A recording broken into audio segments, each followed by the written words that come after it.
নমস্কাৰ দুপৰীয়াৰ বাতলৈকে সকলোকে স্বাগতম জনাইছো ষ্টুডিঅত মই পৰিমিতা মহামাৰী কৰোনাৰ বাবে দেশৰ লগতে অসমতো চলি আছে লকডাউন আৰু লকডাউনৰ ফলত বহুত দিন হাজিৰা কৰা লোক তথা ব্যৱসায়ীসকলৰ অৱস্থা এতিয়া তথ্যজনক কিন্তু এই লকডাউনক যোগাত্মক দিশত লৈছে অভয়াপুৰীৰ দুই মেধাৱী ছাত্ৰীয়ে অভয়াপুৰী কটাখবাৰীৰ ডিম্পী দাস আৰু ৰূপলেখা দাস অধ্যয়ন সূত্ৰে থাকে ঘৰৰ পৰা বাহিৰত আৰু লকডাউনত ছাত্ৰী দুগৰাকীয়ে ঘৰলৈ আহি শিকিলে বহু ন কাম মাকৰ লগত পাকঘৰৰ কাম শিকাৰ লগতে শিকিছে বিভিন্ন আচাৰ বনাবলৈ আৰু লগতে শিকিছে পেলনীয়া সামগ্ৰীৰে ঘৰত সজাই থব পৰাকৈ অলংকৰণৰ কিছু সামগ্ৰী নিৰ্মাণ কৰিবলৈ আৰু এই বাতৰি আমালৈ প্ৰেৰণ কৰিছে বঙাইগাঁৱৰ সংবাদদাতা বিক্ৰম ৰঞ্জন ৰয়ে দুমাহ লকডাউন মানে ভাবিছিলো কি কৰিম কি নকৰিম টাইমখিনি কেনেকৈ যাব কিন্তু এইখিনি টাইমত আমি বহুত কাম শিকিলোঁ মানে ভাবিলোঁ যে কেনেকৈ কটাব পাৰি এইখিনি টাইম তো আমি পেলনীয়া কিছুমান বস্তু যেনেকৈ bottle plastic bottle water bottle সেইবিলাক কাটি আমি কালাৰ কৰি নতুন এনেকৈ ফ্লাৱাৰ পট বনাইছোঁ তাৰপিছত লকডাউনত বহুত কাম শিকিলোঁ আৰু মানে বেলেগ টাইমো পোৱা নাছিলোঁ কেতিয়াও ঘৰত এনেকৈ টাইম স্পেণ্ড কৰা নাছিলোঁ এতিয়া মাকো কিচেনত বহুত হেল্প কৰোঁ ৰন্ধা বঢ়াত বহুত এতিয়া আচাৰো বনাইছোঁ নতুন নতুন কিবা প্ৰচেছত আচাৰ বেলেগ বেলেগকৈ আৰু সবচে ভাল লাগিছে এনেকৈ ফুল গাৰ্ডেনিং কৰিব নলবাৰীৰ দৌলাহালত আটক হৈছে এজন ড্ৰাগছ ব্যৱসায়ী আৰু দৌলাহাল আমৰিখহলি চৌপাত নিশা এটা ড্ৰাগছ ব্যৱসায়ীক ৰাইজে আটক কৰি আৰক্ষীক গতাই দিয়ে আৰু আটক কৰা যুৱকজন বৰপেটা জিলাৰ চাহনুৰ আলী বুলি জানিব পৰা গৈছে যুৱকজনে নিচাজাতীয় টেবলেট বিক্ৰী কৰিবলৈ অহাৰ অভিযোগ উত্থাপিত হৈছে আৰু আটক কৰা যুৱকজনৰ লগত কেইবাটাও নিচাজাতীয় টেবলেট জব্দ কৰা হৈছে যুৱকজনৰ পৰা AS02U2621 নম্বৰৰ স্কুটিখনো জব্দ কৰে দৌলাহাল আৰক্ষীয়ে আৰু এই বাতৰি বৰক্ষেত্ৰীৰ পৰা আমালৈ প্ৰেৰণ কৰিছে জয়ন্ত ডেকাই দেখা পাইছিলো বেছি থকা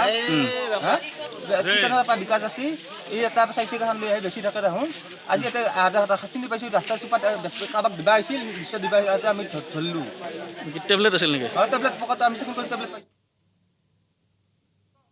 বসন্তৰ মৌসনা পৰিৱেশত বৰণ হলোৱা প্ৰকৃতি এতিয়া হৈ পৰিছে ৰূপহী গাভৰু বসন্তক বিদায় দি গ্ৰীষ্মৰ বুকুচাত উমলিছে প্ৰকৃতিয়ে আৰু গ্ৰীষ্মৰ এই সময়ত প্ৰকৃতিৰ নয়নাভিৰাম দৃশ্য এতিয়া চৌদিশে ভৰি পৰিছে ডিমৌত দেখা গ'ল প্ৰকৃতিৰ কেতবোৰ মন পৰশা দৃশ্য আৰু ডিমৌৰ সংবাদদাতা গৌতম হীৰাই আমালৈ এক প্ৰতিবেদন আগবঢ়াইছে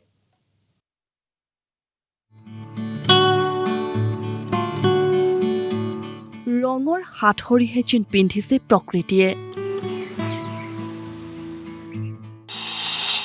আকাশ ৰঙা কৰি ফুলিছে কৃষ্ণচূড়া ৰাধাচূড়ায়ো মেলিছে হেঁপাহৰ পাহি সপোন হৈ ফুলিছে সোণাৰু অপৰূপা হৈছে প্ৰকৃতি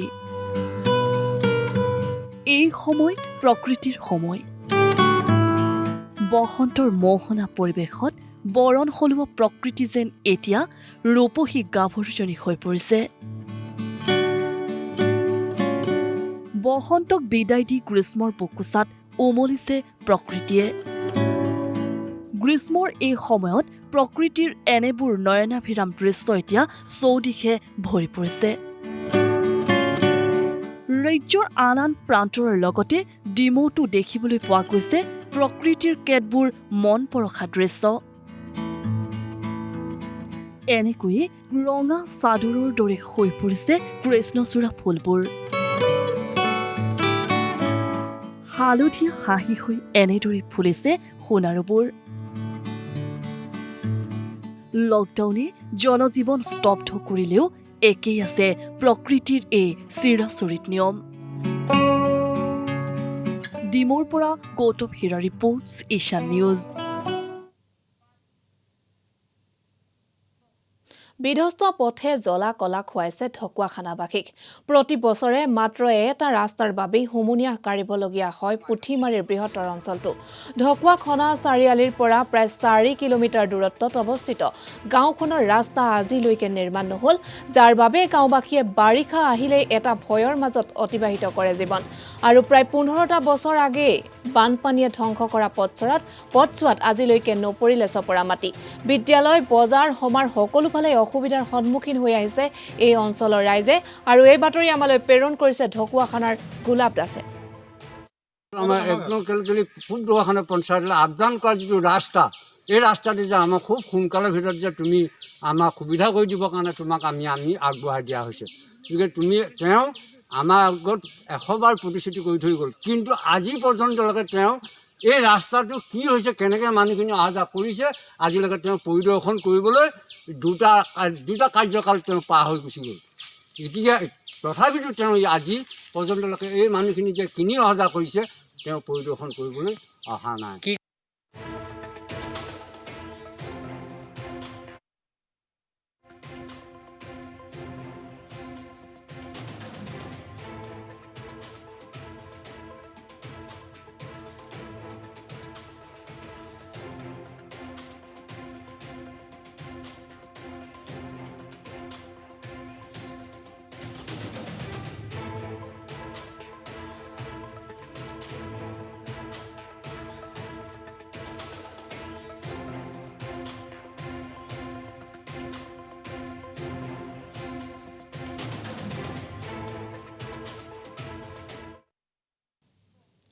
মহামাৰী কৰোনাৰ ভয়াৱহতাৰ মাজতে ৰাজ্যত বানৰ তাণ্ডৱ। বাঢ়নি পানীত কৃষকৰ হাঁহ নচৰা অৱস্থাৰ সৃষ্টি হৈছে। শোণিতপুৰৰ বৰচলা বচা শিমলুৰ ঢিলাবস্তিত কৰা বড়ো ধানৰ খেতি এতিয়া পানীৰ তলত। ধান চপাবলৈ কেইদিনমান থকাৰ সময়ত কেইদিনমান পূৰ্বে দিয়া নেৰা নেপেৰা বৰষুণে সৃষ্টি কৰা বাঢ়নি পানীত এনেদৰে পানীৰ তলত নষ্ট হৈছে হাজাৰ হাজাৰ বিঘা বড়ো ধানৰ খেতি। মূৰে কপালে হাত দিছে অসহায় কৃষকে। অৱশিষ্টখিনি পানীত ডুব মাৰি মাৰি বচাবলৈ চেষ্টা কৰিছে অসহায় কৃষকে। এই বাতৰি আমালৈ প্ৰেৰণ কৰিছে ঢেকিয়াজুলিৰ সংবাদদাতা ৰাজেশ মণ্ডলে। কিমান কৃষিভূমি নষ্ট হৈছে, কিমান খেতি নষ্ট হৈছে? আমাৰ 10 বিঘা মাটি এতিয়া মাত্ৰ 20 মাটি মুঠিবোৰ মাত্ৰহে আমি কাটিছোঁ। এতিয়া কালিৰ পৰা ঘৰত চাউল নাই। 20টা মুঠি পানীৰ পৰা তলৰ পৰা আমি ডুবাই আনিছোঁ কালি খাবৰ কাৰণে। আজি 3 দিন হ'ল চাউল নাই। এতিয়া পকা ধান গোটেইটো আমাৰ পানীৰ তলত পৰিছে। এতিয়া আমি নাখাই পেলাই মৰিব ধৰিছোঁ। কিমান খেতি নষ্ট হৈছে এতিয়ালৈকে? এতিয়া মানুহৰ একজনৰ 10 বিঘা 8 বিঘা 7 বিঘা 5 বিঘা, কোনো মানুহৰ 20 বিঘা এনেকুৱা মাটি। কোনো মানুহ ইয়াতো এক মুঠি ধান কাটিব পৰা নাই। এফালে কৰোনাৰ সংহাৰৰ মাজত এইবাৰ জেঠ মাহৰ বলীয়া বানে সৃষ্টি কৰিছে বিভীষিকাময় পৰিস্থিতি। গোৱালপাৰা তিৰি আৰু বড়ো ধানৰ খেতি এতিয়া বানত প্লাবিত।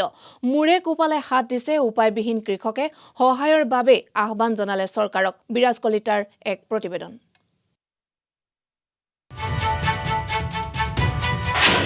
শুকাই কান্দিছে কৃষকে। পানী হারা খেয়ে আমি বছরে বছরে ধানখিনি কাটি উঠাম, কিন্তু এবার মা গঙ্গাই আমাকে দুর্ঘটনা ঘটালে। বছৰৰ ভাতমুঠি এতিয়া বানত প্লাবিত। এফালে কৰোনাৰ সংহাৰ, আনফালে জেঠ মাহৰ বানৰ বিভীষিকা। এই দৃশ্য গোৱালপাৰাৰ খোটাবাৰী একমখণ্ডৰ মাটিহুলা গাঁৱৰ। বানে চুৰমাৰ কৰিলে কৃষকৰ সপোন। ইৰি আৰু বড়ো ধান এতিয়া বানত প্লাবিত। মূৰে কপালে হাত দিছে উপায়বিহীন কৃষকে। ভোৰ সাজি খোলতাল বজাই প্ৰাৰ্থনা কৰিলে লক্ষ্মী দেৱীক। খেতি পথাৰ এইবিলাক গোটাই আমাৰ লক্ষ্মী আই পুৰাই লৈ গ'ল। এতিয়া আমাৰ খাব ল'ব উপায় নাই। এতিয়া পথাৰত আহিছোঁ, ঘৰত যাই কি খাম, ক'ত পাম এনেকুৱা। ঋণ লৈ খেতি কৰিছিল কৃষকসকলে। আমাৰ যিখিনি কৃষক, দুখীয়া কৃষকে আমি বেংকৰ পৰা লোন লৈ আমি ইয়াতে খেতি বাতি কৰিছিলোঁ, সেইখিনি খেতি বাতি সম্পূৰ্ণ এসপ্তাহ নেৰানেপেৰা বৰষুণত ডুব গৈছে। নাম কীৰ্তন ইয়াতে আমাৰ মনৰ কিবা আৰু মা লক্ষ্মীৰ ওচৰত অলপ প্ৰাৰ্থনা কৰিছোঁ যেন আমি আৰু কোনো ৰকম এই বছৰটো চলিব পাৰোঁ, কোনো ৰকম আমাৰতো গেলেই চব। কিন্তু বানে এতিয়া পানীত হাঁহ নচৰা অৱস্থাৰ সৃষ্টি কৰিলে কৃষকৰ। সহায় বিচাৰি চৰকাৰলৈ কাটৰ আহ্বান দুৰ্ভগীয়া কৃষকসকলৰ। যদি চৰকাৰে আমাক কিবা এটা সুবিধা কৰি দিয়ে, আমি অলপ পেটৰ হেৰিটো ধৰক ভোকটো অলপ মানে জিউটো বচাই ভোকটো মাৰি ৰাখিলে আমি চৰকাৰৰ ওচৰত অনুৰোধ জনাইছোঁ। নগৰবেৰাৰ পৰা বিৰাজ কলিতাৰ ৰিপৰ্ট, ইছান নিউজ।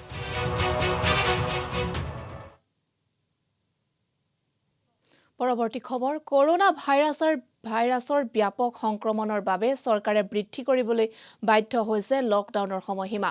লকডাউনৰ সময়তে ব্যতিক্ৰমী চিন্তাধাৰাৰে চৰ্চালৈ আহিছে গহপুৰৰ পিতাপুত্ৰ আৰু ব্যতিক্ৰমী চিন্তাধাৰাৰ কৰ্মৰে গহপুৰ ককিলাগুৰিৰ গুণেশ্বৰ বাৰহৈ আৰু নিৰ্মল বাৰহৈয়ে লকডাউনৰ সময়ত কেইবাখনো গাঁৱৰ ৰাইজৰ ঘৰে ঘৰে গৈ আগবঢ়াইছে ধান খুন্দাৰ সেৱা।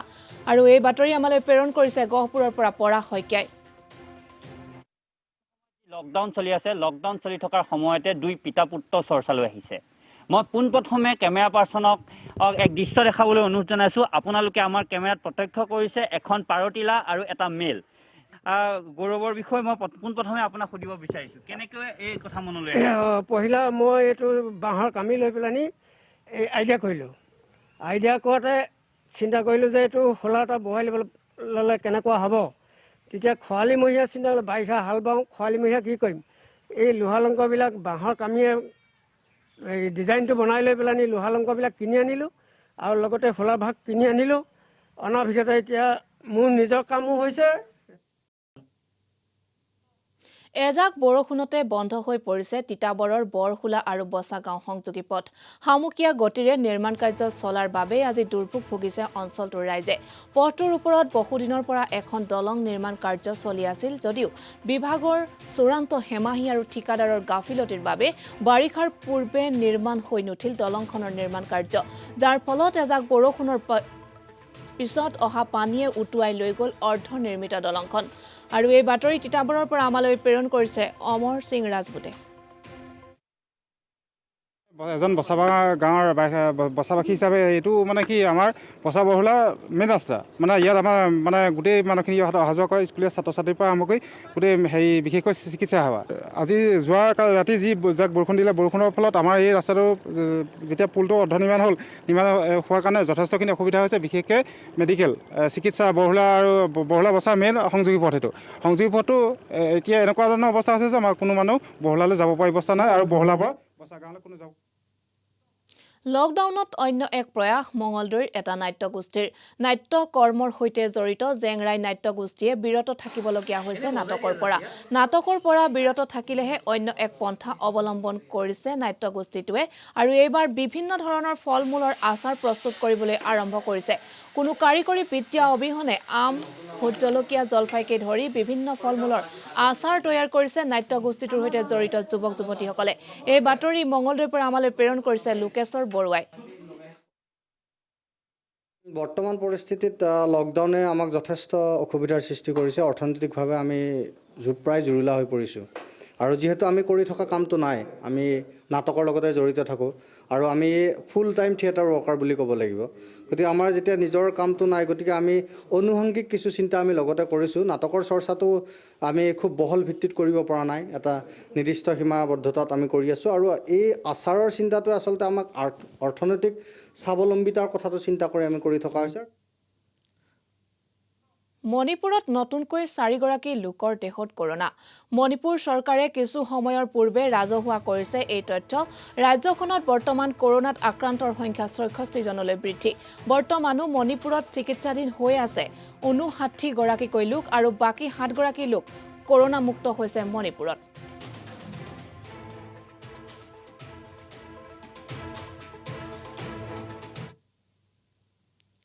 আহিছো খেলৰ বাতৰিলৈ। সন্মানীয় ৰাজীৱ গান্ধী খেল ৰত্ন পুৰস্কাৰৰ বাবে BCCIয়ে অনুমোদন জনাইছে হিটমেন শিখৰ ধাৱান, ঈশান্ত শৰ্মা আৰু ভাৰতীয় মহিলা ক্ৰিকেট দলৰ দীপ্তি শৰ্মাৰ নাম অৰ্জুন বঁটাৰ বাবে মনোনীত কৰা হৈছে।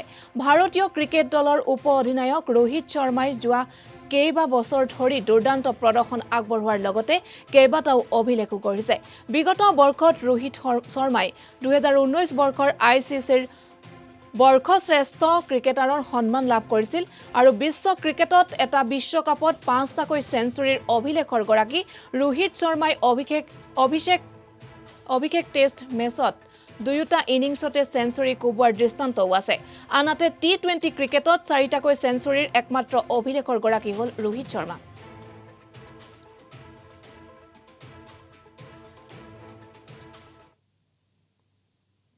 আৰু ইয়াৰ লগে লগে দুপৰীয়াৰ বাতৰিৰ পৰা মই পৰিমিতাই বিদায় লৈছো পৰৱৰ্তী খবৰৰ বাবে চাই থাকক ঈশান নিউজ